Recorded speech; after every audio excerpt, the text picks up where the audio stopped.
নমস্কার বন্ধুরা, আমি মধুমিতা। তাই যে এক থালা মুড়ি নিয়ে চলে এসেছি রান্নাঘরে। তার জন্য আমি মুড়ি দিয়ে দারুণ মজার তেলে ভাজা তৈরি করে দেখাবো।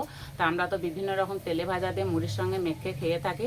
তার জন্য সেই মুড়ির তেলে ভাজা তৈরি করে দেখাবো। আর মুড়ি একটা এমনই খাবার না, সবার ঘরে কম বেশি থাকে, তাই খুব সহজেই রেসিপিটা বানিয়ে নিতে পারবেন। মুড়িগুলো প্রথমে জলে ভিজিয়ে দেবো।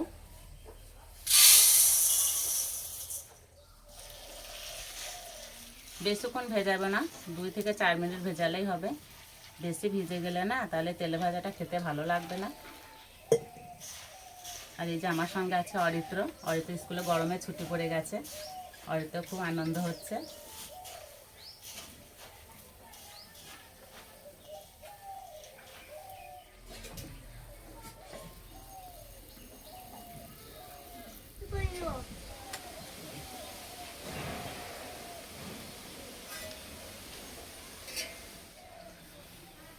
এবারে মুড়িগুলো চিপে চিপে তুলে নেব।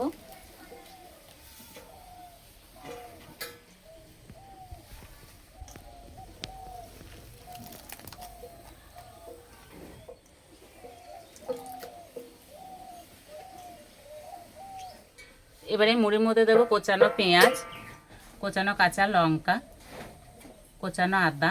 আদা দিলে না বেশ খেতে ভালো লাগে। এবার দেবো গুঁড়ো মশলা। দেবো কালারের জন্য কাশ্মীরি লঙ্কার গুঁড়ো, ঝালের জন্য লঙ্কার গুঁড়ো, দেবো গরম মশলা গুঁড়ো, অল্প একটু ধনে গুঁড়ো, আর দেবো নুন। মুড়িতে নুন দেয়া থাকে, সেই হিসাবে নুন দিতে হবে। এবার দেবো চালের গুঁড়ো, হাফ বাটি বেসন, একটা ডিম, দেবো লেবুর রস। সব কিছু একসঙ্গে চটকে ভালো করে মেখে নেব।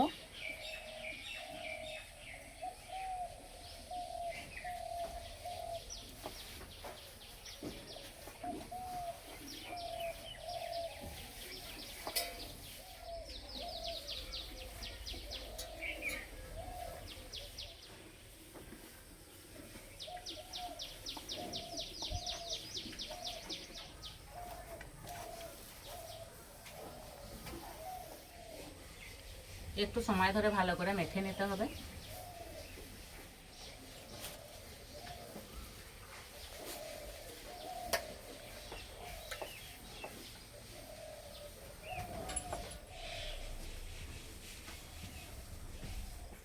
ভালো করে মেখে হাতটা ধুয়ে নিয়েছি। হাতে একটু তেল মেখে নেব।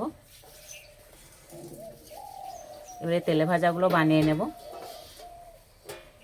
এইভাবে নেব আর এইভাবে একটু চাপ দেব। এবার এইভাবে চাপটা করে নেব। এই শেপ দিয়ে বানালে না ভাজার সময় কড়াই বেশি তেল লাগে না, অল্প তেলেই ভাজা হয়ে যায়।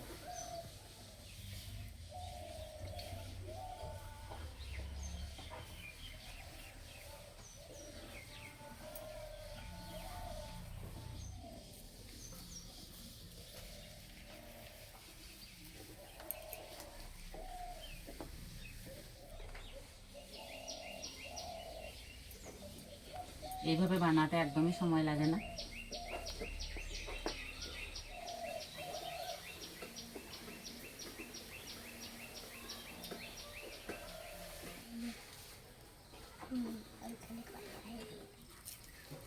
খুব কম সময়ে তেলে ভাজাগুলো তৈরি হয়ে যায়।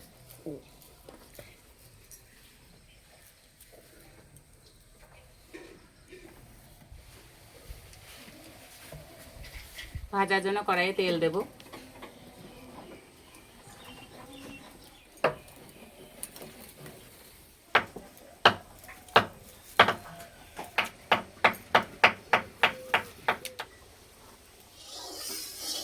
তেল হালকা কুসুম গরম করে নিয়েছি, এবার দিয়ে দেব।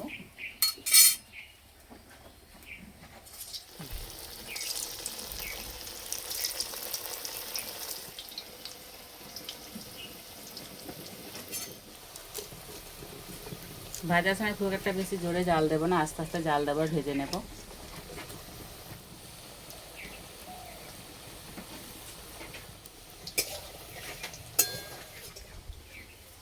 এক পিঠ ভাজা হয়ে গেছে, উল্টে দেব।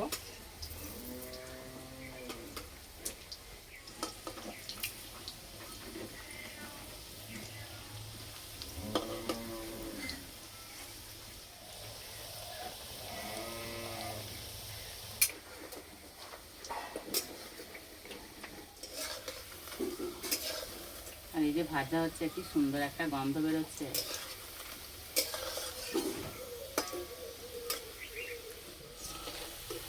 খুব সুন্দর একটা কালার চলে এসছে, এবার তুলে নেব।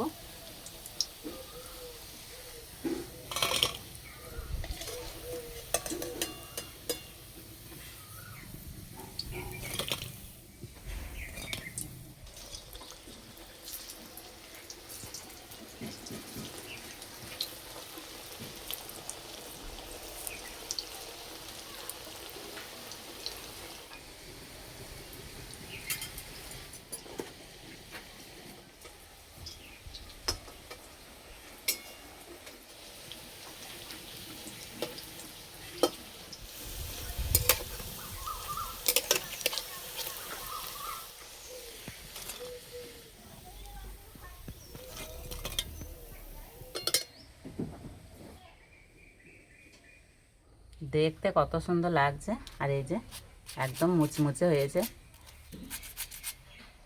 না হয়তো খাওয়া শুরু করে দাও।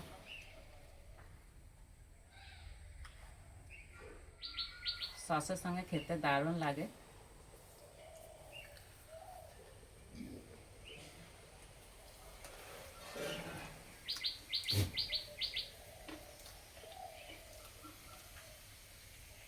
দারুণ খেতে হয়েছে।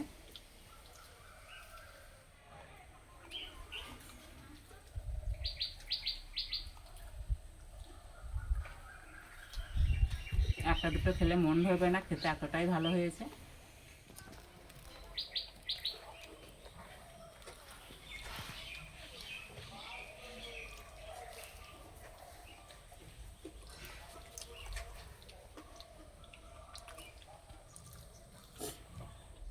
এইভাবে তৈরি করে খেয়ে আমাকে কমেন্টে জানাবেন কেমন লেগেছে। আজকের রেসিপিটি ভালো লাগলে বন্ধুদের সঙ্গে শেয়ার করবেন, চ্যানেলটি সাবস্ক্রাইব করবেন। আজকে এই পর্যন্ত, আবার অন্য কোনো রেসিপিতে দেখা হবে। সবাই সুস্থ থাকবেন, ভালো থাকবেন।